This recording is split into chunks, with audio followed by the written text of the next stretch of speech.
Hey you, are you a gamer? Do you like strategy games? Are you still playing with a keyboard? Are random people online saying mean things to you because you just can't seem to win? Are keyboard-related hand cramps tanking your actions per minute stat? Then you need the Microsoft Sidewinder Strategic Commander, made from the highest quality plastic that has buttons that are awaiting your command.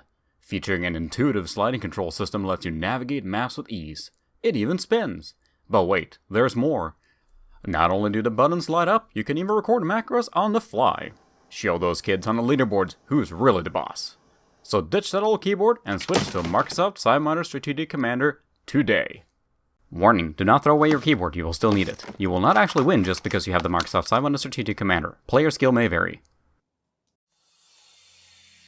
Welcome back to Rick's Random Retro, where it's not just a tool, but how you use it that matters.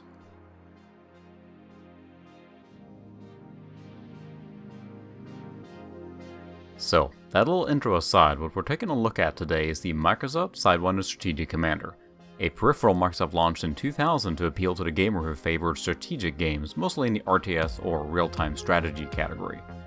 Microsoft had previously released peripherals in their Sidewinder series primarily as joysticks and gamepads that I think most people have seen at one point or another.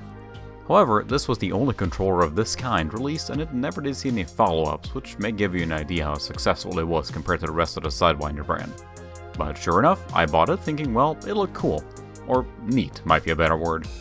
At first glance, it definitely looks the part with easily accessed hotkeys on the top right where your fingertips are resting.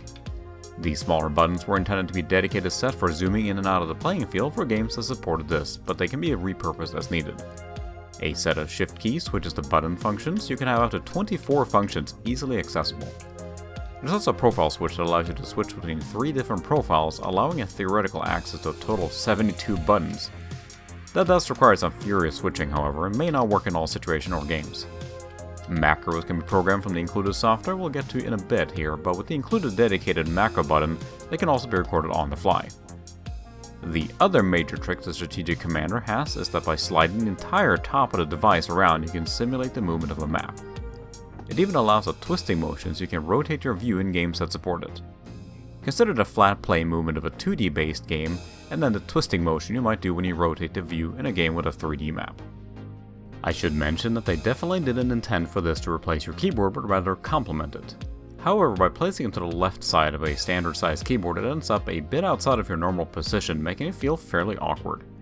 Not exactly as ergonomic as they perhaps had intended. But enough of the hardware for now, let's check out the software it came with. This is the original disc that I got with mine, so let's install the software and take a look.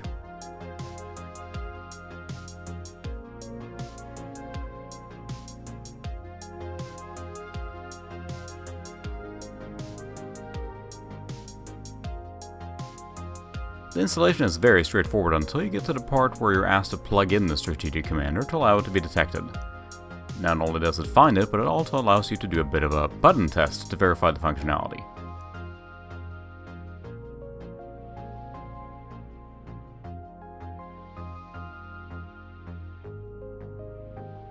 Following that, it asks you to select your first profile, which programs all the buttons accordingly. In this case, it's one for Age of Empires 2. Once loaded, all the buttons light up indicating it has been programmed. Following the installation being completed, you get a treat in the form of a promotional video explaining what you can do with the Strategic Commander. I'll leave a link in the description to where you can find and watch the video in its entirety. It's actually pretty neat. The Strategic Commander connects to your PC via a USB connector and complements the use of the mouse and keyboard in strategy games. So let's take a look at the software itself. You can actually switch around to different tabs here and see different functions. Some of the things you can do is you can see which profile is selected, and I will give credit where credit's due. Microsoft included a lot of different profiles pre-programmed here for many popular games at the time. You can still go ahead and customize it even further if you want to change what you already have, so it's more like a starting template. And as you can see, if you scroll through, you can see again, there's a lot of different games included. You can download more, or you could download more back in the day. I haven't seen if I can find any new ones so far, but let's go ahead and create a new one called Test here. It starts as a blank profile, and we notice that there's nothing in here right now. So what we're going to go ahead and do is actually program a keyboard shortcut command here. So first we'll name something, then we'll do a Control Z and hit enter. Now that's programmed into the software and that button will actually activate that. Let's try that one more time. Let's program the second button here. First we're going to select the button, give the function a name of some variety, and then go to our keyboard and select something to put in. And again, your options are pretty wild here. You can do a whole bunch of weird string commands. In this case, we're going to Control A. Hit enter, and then the button lights up. So that's all cool, but let's go ahead and check out some games to actually see what we can use it for. Let's start with a game that Microsoft touted obviously being an in-house game, and that is Age of Empires 2. We can notice here by moving the top of the device, we can move the map around. And one of the first things you notice is that it actually slides around very easy on the desk. Like the whole unit is just shifting around. I don't remember that, so it might be that the rubber feet are worn out or just dried out. That might help by getting some stickier feet basically. But right now, moving around, it really wants to slide around very easy. I know other people have mentioned that too. It might help to have a heavier plate. It's not a very heavy device. So some of the things we have available are we can click the button here to go to our next villager, which is pretty handy. One of these functions is bound to build a farm, but it doesn't seem to actually work. So all of these have tuning needs to be done. So click the second button here, goes to the town hall. So there's a lot of opportunity and potential if it would stop sliding around. But the question is if you can overcome the learning curve. So otherwise, it does work for this. But I might just stick with the mouse and keyboard for this because I'm not sure it gains you that much unless you get really crazy with the macros. So that's Age of Empires 2. Let's go to the next game. Here we have Homeworld.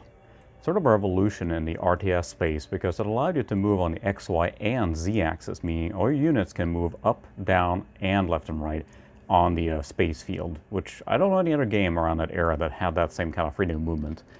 I will say that this is where the movement of the Strategic Commander can come really in handy, like moving the battlefield around and twisting the camera view. Unfortunately, all that's bound to the mouse today. So by holding right key on the mouse, I can move things around. But I didn't find a way to bind this to the keyboard, unfortunately, which again, remember, this is basically replacing or emulating the keyboard. So it has keyboard shortcuts and everything, but it won't be doing the mouse movement like you see here. I didn't find a way to make that happen, unfortunately. So otherwise, you have things like, let's see, we have one of these buttons here. It goes back to the mothership, among other things. You can switch formation. There's a few things like that you can move around, but a little bit of a limited functionality without being able to use the map movements. I think that come in really handy here, but it is what it is. So let's try the next game. One thing I did use my Strategic Commander for when I had it, still have it obviously, was Diablo 2. It doesn't have a lot of keyboard shortcuts, and mostly I bound, and I created a custom profile for this actually. I bound it to, say, use a potion, for example, right there I drank a potion. I use some of the shift keys so I can open my inventory quicker. So it saves you hunting around on the keyboard a little bit for some of the keys, so that can be a benefit there. But there aren't that many complex macros in this game that you could use. You could set it up to switch skills, things like that. So there's some benefit there. But again, it saves you mostly just having to move around the keyboard and hunt for the keys. The game is, of course, a very click-heavy game. Like Diablo, it's basically click, click, click. So it doesn't save you a ton. It's probably not the original intended use either, but it does work as kind of like a keyboard substitute in this case. So not a lot more to say about Diablo 2, so let's go to the next game. One game I was going to showcase was Civilization 3, thinking that, well, it's a slower paced game, it might work well with the Strategic Commander. However, there's no profile pre-built for it, and, well, this is where the customization comes in handy, right? So you could actually look at all the keyboard shortcuts in the manual if you wanted to, and then actually program the Strategic Commander to use all these shortcuts. That would provide you with potentially a lot of benefits, especially if you're really deep into the one game. But I'm not going to take the time to do this here because it would take a long time and I wouldn't get a lot out of it, honestly.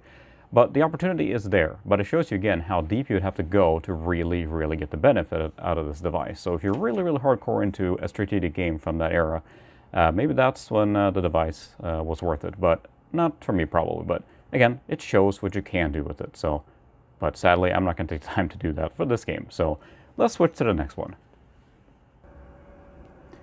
We're playing Duke Nukem 3D. I mapped all the controls to just the Strategic Commander, and yeah, it wasn't intended for this, but you know, it kind of works. And as you probably noticed, there's a different background here. I'm actually on a different computer because you should know, don't mess with a retro machine that works, because I broke the sound card driver on the other machine and I can't get audio on this one. So enjoy. But it's really, really janky to play this way, and of course it's sliding around all over the desk. But you know what? It kind of works. Of course, I'm familiar with Duke Nukem 3D, but it does work, although it is just hilariously complicated to play this way. Come on. So what I did then is I created a custom profile in the configuration program, which allowed me to set all the keyboard mappings to the Strategic Commander, which then allows me to actually play the game. But you see, again, that sliding around thing is going on here, and it's really hard to control it. But you know what? It works. It wasn't intended for this, but it does work, sort of. So that's a good one to end on, right? Yeah. So, if it sounds like I'm a bit negative on the Microsoft Sidewinder Strategic Commander, I'll be honest and say, yes, to some extent I have. It's a device that's a really neat idea and concept, but because of the learning curve, it's probably best left for the most dedicated strategy fans, or people that rely on macros to execute wildly complex commands. That's where the device may truly shine, but for the average user, there isn't much on tap here that isn't already offered by a keyboard. I will say, in doing research on this, there appears to be still some people that use this to this day, and there's even a piece of software called Strategic Engine that allows for the use of it on modern operating systems. So I don't think there was ever any real commercial success behind it, and it didn't stay on shelves long. It proved interesting enough that some of us did buy it, and fairly quickly put in a drawer. Another more modern device that comes to mind is the Steam controller. A device that allows wide customization and deep configuration, but at the end of the day, the learning curve is just a bit too steep to really allow the average user, me, to tap into the full potential. So, I don't regret buying it and still having it, but it may be best left as a footnote in a long line of peripherals that have come and gone through the years, even though it does appear to have somewhat of a following yet to this day. So with that, I hope you enjoyed a quick look at the Microsoft Sidewinder Strategic Commander. Thank you very much for watching, and until next time. If you enjoyed this video, feel free to check out some of my other ones. I cover a range of retro topics, but mostly focusing on old computers. Find me on Twitter to get updates on the channel, and if you want to catch me live, be sure to tune in on Thursdays at 8:45 p.m. Central.